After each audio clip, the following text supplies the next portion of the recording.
Israeli Prime Minister Benjamin Netanyahu and his military are currently having trouble sleeping. This isn't because Hamas has suddenly acquired super sophisticated weaponry, nor is it because the group is receiving direct assistance from foreign militants. The cause of this panic is far more dangerous. Hamas has once again introduced a cunning war strategy. A clever tactic that the Israel Defense Forces, IDF, has yet to unravel. A strategy that makes every IDF step in North Gaza feel like walking on invisible minefields. In the next few minutes, we will examine how Hamas has turned the battlefield into a nightmare for Israeli forces and why this move could shake Tel Aviv's military control in the region.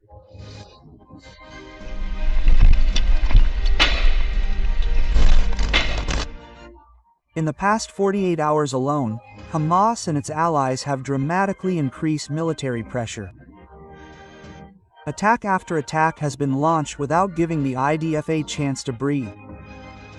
One of the most devastating blows occurred when the pride of the Israeli military, the tank Merkava, was destroyed while operating in North Gaza. Meanwhile, Hamas also reported successfully thwarting an IDF operation to demolish civilian homes.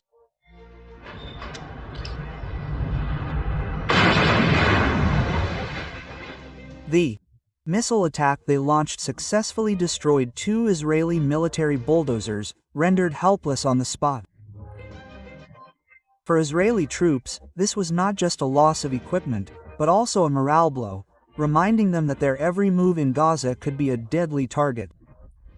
The threat posed by Hamas in North Gaza did not stop at destroying the Israeli war machine. They proved capable of striking directly at the heart of the ground forces' defenses. Hamas claimed to have attacked a group of IDF soldiers sheltering in a fortified house. 3 missiles were launched in quick succession, destroying the shelter and killing several soldiers on the spot. 3 other soldiers who survived were taken prisoner. More than just a capture, Hamas then placed these prisoners near the bodies of their comrades. A clear psychological message aimed at eroding the fighting spirit of Israeli troops. However, this was only the beginning.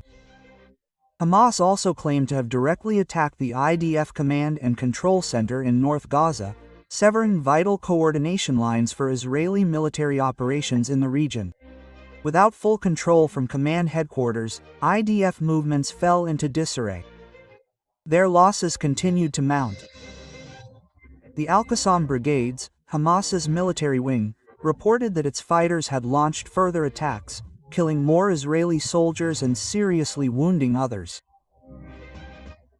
In a short time, Northern Gaza became a symbol of the fragility of Israeli military dominance when faced with well-planned and fearlessly executed guerrilla tactics. Recent developments in Northern Gaza have once again captured the world's attention. Hamas, once portrayed as being at its most fragile point in its history, has managed to turn the tide. Yet, the situation is far from ideal. Their ammunition supplies are dwindling, and supply lines from Iran continue to narrow due to the Israeli blockade and tight surveillance.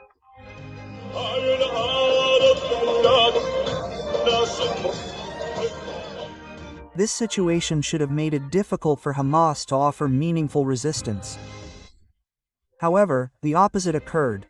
They demonstrated that strength on the battlefield is not solely measured by the number of weapons. Today, Hamas proved to the world that limited weaponry is no excuse for surrender. Despite these shortcomings, they were able to repel the Israel Defense Forces, IDF, and inflict heavy losses on the Israeli military. The question arises, how could a group so short of ammunition be able to deliver such a decisive blow against a military force far more modern and well-equipped? A rumor circulating on the ground provides a clue. It is said that Hamas fighters disguised themselves in IDF uniforms.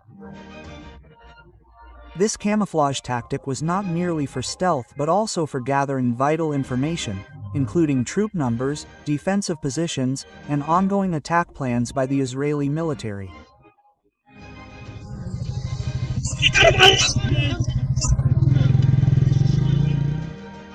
By staying within the enemy's defenses, Hamas was able to read the enemy's movements immediately and respond with precision.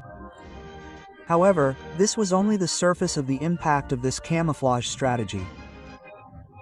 Furthermore, this camouflage enabled Hamas to carry out deadly close-range attacks, launch ambushes with virtually no resistance, and eliminate IDF forces quickly and silently. The psychological impact was equally profound. A shadow of suspicion began to permeate Israeli ranks, fueling fears that their comrades might be disguised Hamas fighters. This mental pressure, coupled with the chaos on the ground, became an invisible weapon that weakened the IDF's fighting power from within.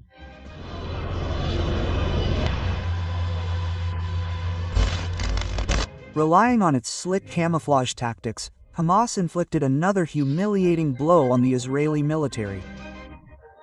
This strategy even thwarted a major mission, ordered directly by Prime Minister Benjamin Netanyahu, a full-scale occupation of the Gaza Strip. The order was intended to control the entire region. However, the reality on the ground was different. IDF forces were repulsed, unable to withstand the continuous counterattacks, until the mission collapsed before achieving its goal. By infiltrating behind enemy lines, Hamas was able to identify vital enemy points. One of these was the IDF command and control site in the Morag axis. According to the Al-Qassam brigades, the site was hit with heavy-caliber mortars, crippling Israeli military coordination lines in the sector.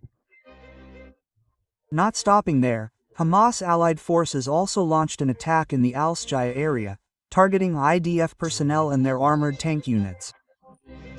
The attack resulted in the destruction of combat equipment, including operational vehicles used by Israeli forces. In the latest development, Hamas confirmed the implementation of an offensive operation in the Niram region, raining down a barrage of rockets on IDF positions. They used the Quds 3 rocket variant, capable of carrying a 10-kilogram warhead, reaching targets up to 30 kilometers away, and posing a threat to Israeli forces, making it even more dangerous. The Quds 3 launcher system can deliver up to 40 rockets in just 20 seconds. Delivering a deadly shock on the battlefield, the primary targets of this attack were once again Israeli troops and armored tank units attempting to suppress Hamas resistance in Gaza. However, a major question arises. What made Hamas so aggressive, even daring to escalate the intensity of its attacks, inflicting heavy losses on the IDF? The answer was provided directly by Hamas representatives. They said this action was in retaliation for the Israeli government's perceived desecration of the Al-Aqsa Mosque. Reports indicate that Israeli Security Minister Itamar Ben-Gvir entered the Al-Aqsa compound during the Jewish holiday of Tebeth. Beyond just visiting, Ben-Gvir led prayers at the site, an act viewed as a profound insult by Muslims. Even more provocative, after leading the prayer, he openly declared his intention to conquer Gaza.